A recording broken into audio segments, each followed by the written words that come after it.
Assalamu alaikum. Welcome to Rohani Diaries. I hope you are all well and doing great. Thank you so much ji channel को subscribe करने के लिए, videos को like करने के लिए। और अगर आपको लगे कि ये वीडियो आप किसी के साथ शेयर कर सकते हैं और उसकी ज़िंदगी में आसानी ला सकते हैं तो ज़रूर शेयर कीजिएगा। तो जी जैसा कि मैं आपके साथ अस्तगफिरुल्लाह मिरेकल स्टोरीज शेयर करती हूँ और अस्तगफिरुल्लाह का वजीफ़ा बहुत पावरफुल है, बहुत ज़्यादा चीज़ें मिल जाती हैं इसके पढ़ने से। और बहुत सारे लोग जो अपनी ज़िंदगी में बहुत सी परेशानियों का शिकार होते हैं, इससे आप अपनी ज़िंदगी में ऐड करके उन परेशानियों को दूर कर सकते हैं। तो जी अस्तगफिरुल्लाह की फ़ज़ीलत और अस्तगफिरुल्लाह की जो अहमियत है वो बहुत ज़्यादा है। जितना ज़्यादा हो सके इस्तग़फ़ार करते रहना चाहिए, हर वक़्त इस्तग़फ़ार पढ़ना चाहिए और इस्तग़फ़ार दिल से करना चाहिए। जब हम ऊपर से अल्फ़ाज़ पढ़ रहे होते हैं तो उनका कोई फ़ायदा नहीं होता जब तक हम अपने अमल को ठीक ना करें और अपने जो हमारे अमाल हैं उनकी तरफ हम तवज्जो ना दें। जब हम अपने अमाल को सही कर लेते हैं तो हमारी अस्तगफिरुल्लाह भी कबूल होती है और हमारी ज़िंदगी में आई परेशानियाँ भी दूर हो जाती हैं। तो जी ऐसी ही एक स्टोरी मुझे सेंड की है एक सिस्टर ने जो कि रावलपिंडी से हैं और लिखती हैं, अस्सलाम वालेकुम आपी, मेरा नाम शाज़िया है और मैं आपके साथ अपनी ज़िंदगी की स्टोरी शेयर करना चाह रही थी।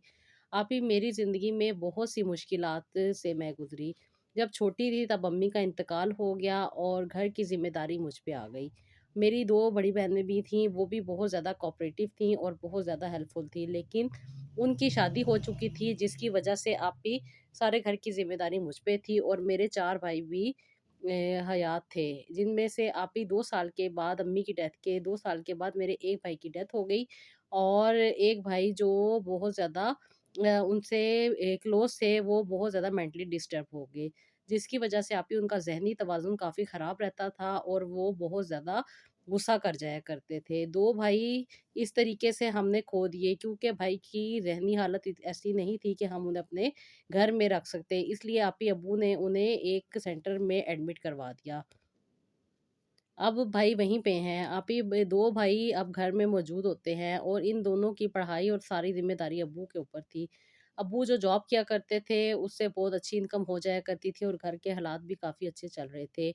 लेकिन आप ही अचानक अब्बू की भी डेथ हो गई। अब्बू को हार्ट अटैक आया और जिसकी वज़ह से अब्बू दोबारा सेहतयाब ना हो सके और 3 महीने के बाद अब्बू की भी डेथ हो गई। बहुत मुश्किल टाइम आ चुका था आप ही और ना ही कोई ननियाल से और ना ही कोई ददियाल से हमें सपोर्ट करता था। आप ही हमारे चचा बहुत अच्छे थे और चचा वगैरह ने काफ़ी कोशिश की हमारे घर को कब्ज़े में लेने की, यानी कि वो लोग चाहते थे कि हम उनके साथ जाके रहें और ये घर का जो रेंट होगा वो ये लोग इस्तेमाल करें। हमारे वालिद साहब ने ये घर हमारे लिए बहुत प्यार से बनाया था और उनकी डेथ के बाद आप ही बहुत मुश्किल हो रही थी अपने रिश्तेदारों को भी फेस करने में और अपने आप को भी सँभालने में। लेकिन अभी मैं अकेली अपने आप को काफ़ी ही सँभाल पाने की कोशिश कर रही थी, लेकिन ऐसा मुझसे हो नहीं पा रहा था। अभी भाई बहुत ज़्यादा तंग करते थे और कभी-कभी लेट घर आया करते थे, जिसकी वज़ह से मैं बहुत परेशान थी। कोई बड़ा था नहीं जिसकी वज़ह से ये कुछ सुन सकते। लेकिन जब ये रातों को 11-11 बजे आते थे घर में, तो गली मोहल्ले वाले बहुत से अंकल थे जो अब्बू के दोस्त थे, वो जब देखते थे तो वो फिर इनको डाँटते थे कि तुम लोग इतनी लेट क्यों आते हो? तुम्हारी बहन सारा दिन घर में होती है और तुम लोग बाहर आवारागर्दी करते हो। आप ही भाई तो भाई हैं ना, बेटे कहाँ सुनते होते हैं। लेकिन अम्मी-अब्बू के चले जाने की वज़ह से मैं अकेली इनको नहीं सँभाल पा रही थी। बहुत मुश्किल हो रही थी आप ही और जॉब भी ना मिलने की वज़ह से मैं बहुत ज़्यादा परेशान रहा करती थी। आप ही इतनी ज़्यादा ज़रूरियात और इतनी ज़्यादा महँगाई है कि अपना आप भी सँभालना बहुत मुश्किल हो जाता है। बहुत कोशिश कर रही थी कि कहीं जॉब मिल जाए, लेकिन जॉब मिलने का नाम ही नहीं ले रही थी और साथ-साथ भाइयों का तंग करना भी बहुत ज़्यादा तकलीफ़ का बायस बन रहा था। आप ही मैं बहुत ज़्यादा परेशान रहती थी और तकलीफ़ में रहती थी। मेरी साथ वाली आंटी ने बताया था कि अगर इंसान अपनी सारी ख्वाहिशात अल्लाह ताला के आगे बयान करे और अल्लाह ताला से माँगे तो अल्लाह ताला ज़रूर अता करते हैं। आप ही अम्मी भी मेरी नमाज़ पढ़ती थीं, लेकिन वो बहुत छोटी उम्र में जब मैं थी तब चली गईं। बड़ी सिस्टर्स अपने-अपने घर की हैं और वो बहुत कम यहाँ पे आती हैं। उनकी शादी आउट ऑफ कंट्री हुई है। आप ही दोनों बहनें वहीं पे हैं और अपने बच्चों के साथ अपनी ज़िंदगी गुज़ार रही हैं। मैं बहुत ज़्यादा परेशान रहती थी और आप ही इन भाइयों की सारी ज़िम्मेदारी मुझ पे थी। मैं इन भाइयों की वज़ह से भी बहुत ज़्यादा तकलीफ़ में रहती थी। कभी एक भाई लेट आता और कभी दूसरा। जब एक दूसरे कैसे पूछती तो दोनों एक-दूसरे के बारे में कुछ भी नहीं बताते थे।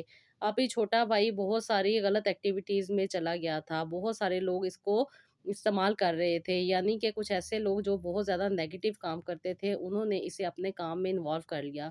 जिसकी वजह से आप ही ये मेरा भाई भी काफ़ी ख़राब हो रहा था। मैं किसी को कुछ नहीं बता पाती थी, बड़ी आपियों को कहती थी तो वो फिर मुझे डाँट देती थी और कहती थी जब हम पाकिस्तान आएँगे तब देख लेंगे, अभी हम किस तरह पाकिस्तान आए हैं। बहुत ज़्यादा मुश्किल टाइम था अभी मेरे लिए, मेरी बहनों ने भी मेरा साथ देने से इनकार कर दिया था। ये दोनों भाइयों की ज़िम्मेदारी मुझ पे थी। कभी भाई को मैं पुलिस स्टेशन से लेकर आती, कभी भाई को मैं किसी ऐसी जगह से लेकर आती जहाँ पे ख़वातीन का जाना बहुत नामुमकिन होता है। अभी मैं बस अल्लाह ताला से दुआ कर सकती थी कि ये जो मुश्किल मुझ पे आई है, ये अल्लाह ताला बहुत जल्द मुझसे दूर कर दे। मैं बहुत ज़्यादा परेशान रहती थी। अभी मैंने बहुत ज़्यादा कोशिश की लेकिन जॉब नहीं मिल रही थी। फिर मैंने एक अकेडमी पे अप्लाई किया, वहाँ पे मुझे आप ही जॉब मिल गई। उस अकेडमी में आप ही मैं बच्चों को ट्यूशन पढ़ाया करती थी, यानी कि अकेडमी में मैं बच्चों को ट्यूशन दिया करती थी और अपना घर का निज़ाम चला रही थी। आप ही मुझे बहुत सारे लोग कहते थे कि तुम अपने घर को रेंट आउट कर दो, पिछले कमरे तुम रेंट पे दे सकती हो। लेकिन अभी मैं अकेली औरत थी और अपने भाइयों की वजह से मैं अपना घर रेंट पे भी नहीं दे सकती थी, क्योंकि मेरे भाई बहुत ज़्यादा बिगड़ चुके थे। मैं बहुत ज़्यादा परेशानी में थी और यही दुआ करती थी कि अल्लाह ताला इन्हें राह रास्त पे लाए। आप ही काफ़ी अरसा मैंने ट्यूशन दिया बच्चों को अकेडमी में, लेकिन अभी इनसे भी मेरा गुज़ारा नहीं हो रहा था। अकेडमी वाले बहुत ज़्यादा काम लेते थे, जिसकी वजह से मेरा घर डिस्टर्ब होता जा रहा था। और भाई जो लोग रात को वैसे ही लेट आते थे, उन्हें और भी बहाना मिल गया था, सुबह भी घर में ना आने का। लेकिन अभी मैं नहीं चाहती थी कि मेरे भाई खराब हो जाते। मैंने आप ही वो जॉब छोड़ दी और घर में मैंने खाने-पीने का काम स्टार्ट कर लिया। कुछ फ्रोज़न चीज़ें मैं बना के आप ही सेल करने लग गई, जिसकी वजह से आप ही काफ़ी बेहतरी आने लग गई। मैं बहुत ज़्यादा परेशान थी और कहती थी कि अल्लाह ताला पता नहीं कब मेरे हालात बेहतर करेंगे। कई बार आप ही मुझे लोगों ने कहा कि तुम अपनी शादी करके अपने घर की हो जाओ, इन भाइयों को दफ़ा करो, ये इसी तरह अपनी ज़िंदगी गुज़ार लेंगे। लेकिन आप ही मैं तो बहन थी ना, कभी भी ऐसा नहीं सोच सकती थी कि मेरे भाई दर-बदर फिरें और मैं अपनी शादी करके अपना घर बसा लूँ। और आप ही जो लोग देखते हैं कि घर है लड़की के पास तो सब लोग अपनी ही लालच रखते हैं। मैं बहुत ज़्यादा परेशान रहती थी आप ही। दरूद इब्राहिम और अस्तगफिरुल्लाह मैंने पढ़ना शुरू कर दिया था। आप ही मैं रेगुलर बेसिस पे दरूद इब्राहिम और इस्तग़फ़ार पढ़ा करती थी। अस्तगफिरुल्लाह इतना पढ़ती थी कि जब भी मैं ये फ्रोज़न चीज़ें रेडी कर रही होती थी, तब भी मैं अपनी ज़ुबान से अस्तगफिरुल्लाह पढ़ती रहती थी। और कोशिश करती थी कि 5 वक़्त की मैं नमाज़ अदा करने लग जाऊँ। आप ही काफ़ी मुश्किल से मैंने अपनी रेगुलर नमाज़ें की और दरूद इब्राहिम और अस्तगफिरुल्लाह भी डेली बेसिस पे पढ़ना स्टार्ट कर दिया। चलते-फिरते, उठते-बैठते मैं आप ही अस्तगफिरुल्लाह पढ़ती रहती थी। मेरे भाई बल्कि मेरा मज़ाक उड़ाते थे, कहते थे तुम तो अभी से ही एक बुज़ुर्ग बन गई हो। लेकिन आप ही इन लोगों को अभी समझ नहीं थी। वक़्त के साथ-साथ इन्हें भी समझ अल्लाह ताला ने दे देनी थी। मैं अब हमेशा अल्लाह ताला से यही दुआ करती थी कि हमारी वालिदा नहीं हैं और ना ही हमारे वालिद हैं। अल्लाह ताला आप ही हमारे पालनहार हैं और आप ही हम पे रहम करेंगे, करम करेंगे। पता नहीं क्या आज़माइश है, अल्लाह ताला इस आज़माइश को दूर कर दें और हमारी ज़िंदगी में भी आसानियाँ अता करें। आप ही मैंने अस्तगफिरुल्लाह और दरूद इब्राहिम को रेगुलर बेसिस पे पढ़ा और साथ-साथ मैं कुरान पाक की बहुत सारी सूरतें भी पढ़ा करती थी। ख़ास तौर पे जुम्मे के दिन मैं सूरह यासीन का बहुत ज़्यादा एहतमाम किया करती थी और आप ही इसका पानी पढ़ के अपने भाइयों को दिया करती थी। ये पानी आप ही इनके ऊपर बहुत अच्छा असर अंदाज़ हो रहा था। इसकी वजह से आप ही इन लोगों ने मेरे काम में मेरी सपोर्ट करना शुरू कर दी और मेरे एक भाई जो कि सेकंड ईयर में था, उसने कहा क्यों ना आप ही हम घर से अपना काम स्टार्ट करते हैं, हमें कोई ज़रूरत नहीं लोगों के ऑर्डर्स लेने की। हम एक छोटी-सी शॉप बनाते हैं और यहीं से अपनी फ्रोज़न आइटम भी और दूसरा हम एक छोटा-सा रेस्टोरेंट बना लेते हैं, यहीं से हम रन करेंगे। मैंने आप ही इनकी सोच पे बहुत अच्छा मुझे फ़ील हुआ और मेरे पास थोड़ी बहुत इनकम मौजूद थी जो कि मैं इन चीज़ों पे लगा सकती थी। आप ही मैंने अपने घर का बाहर वाला कमरा सेट किया और वहाँ पे कुछ टेबल और कुछ चेयर्स रखी और साथ ही साथ मैंने वहाँ पे पूरा सेटअप कर दिया। छोटा-सा कमरा था लेकिन आप ही यहाँ पे हमने एक दुकान सी बना ली थी जो कि एक रेस्टोरेंट की तरह हमने पूरा इसे डेकोर किया था और इस इलाके में कोई भी ऐसा चाय की दुकान नहीं थी जिसके ऊपर लोग फैमिली के साथ आ सके। आप ही क्योंकि हमारे घर में बहुत कम अफ़राद थे इसलिए मैंने आप ही अपने सहन को भी काफ़ी ज़्यादा डेकोरेट कर लिया था जिसकी वज़ह से ये पूरा एक रेस्टोरेंट का लुक देती थी। मोहल्ले में ऐसी दुकान का होना सबके लिए बहुत ज़्यादा फ़ायदेमंद रहा। आप ही लोग शाम की चाय के लिए स्पेशल आते थे, कुछ लोग चीज़ें पैक करवा के ले जाते थे और कुछ लोग यहाँ पे बैठ के खाते थे। मैं आप ही अंदर किचन से सामान रेडी करके भाइयों को दिया करती थी और भाई दोनों इस पे काम किया करते थे। अब आप ही हमारा कारोबार बहुत अच्छा चल रहा था। मेरे भाई भी काफ़ी हद तक बेहतर हो चुके थे। एक भाई तो बहुत अच्छे तरीके से कारोबार को सँभाल रहे थे और दूसरा भाई भी इनकी सपोर्ट कर रहा था। आप ही ये सब चीज़ें बहुत मुश्किल से हमने एस्टेब्लिश की। इसके बाद आप ही कुछ लोगों ने हम पे क्रिटिसाइज़ करना स्टार्ट कर दिया और हमें तंग करना शुरू कर दिया कि तुम लोगों ने मोहल्ले में क्या चीज़ खोल ली है। ये चीज़ें खोलने के लिए बाहर रोड्स पे खोलते हैं, यहाँ पे ये काम नहीं कर सकते। बहुत सारे लोगों ने हमें तंग करना स्टार्ट किया, लेकिन मोहल्ले में कुछ अच्छे लोग भी मौजूद थे जो हमें बहुत ज़्यादा सपोर्ट करते थे। ख़ास तौर पे वो लोग जो अब्बू के दोस्त थे, उन्होंने बहुत ज़्यादा हेल्प की।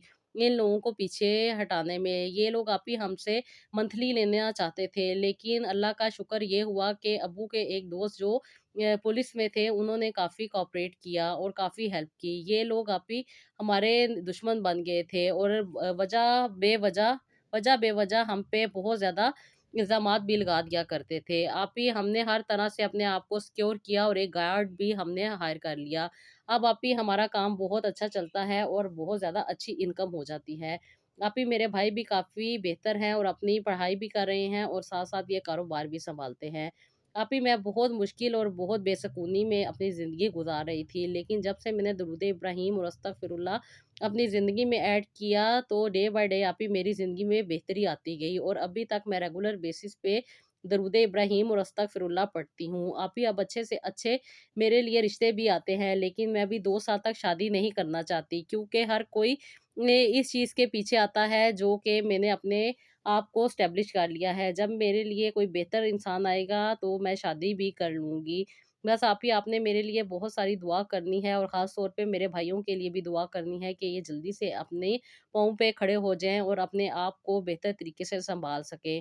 आप ही सेकंड वाला भाई मेरा बहुत ज़्यादा नेगेटिव थिंकिंग रखता है और बहुत ज़्यादा गुस्से में रहता है। उसके लिए ज़रूर दुआ करवाइएगा कि अल्लाह ताला उसके गुस्से को ठंडा करे और उसके लिए भी आसानियाँ अता करे। आमीन सुम्मा आमीन सिस्टर, हमारी दिल से दुआ है कि आप जो मेहनत कर रही हैं अल्लाह ताला आपको उसमें कामयाबी अता करे। आपकी ज़िंदगी में अल्लाह ताला खुशियाँ लेकर आए और आपको हर दुःख तकलीफ़ परेशानी से दूर रखे। तो जी ये था मेरा आज छोटा-सा व्लॉग जो कि मैंने आपके साथ शेयर किया। आई होप आपको पसंद आया होगा और नेक्स्ट व्लॉग के लिए इजाज़त दीजिएगा। अल्लाह हाफ़िज़।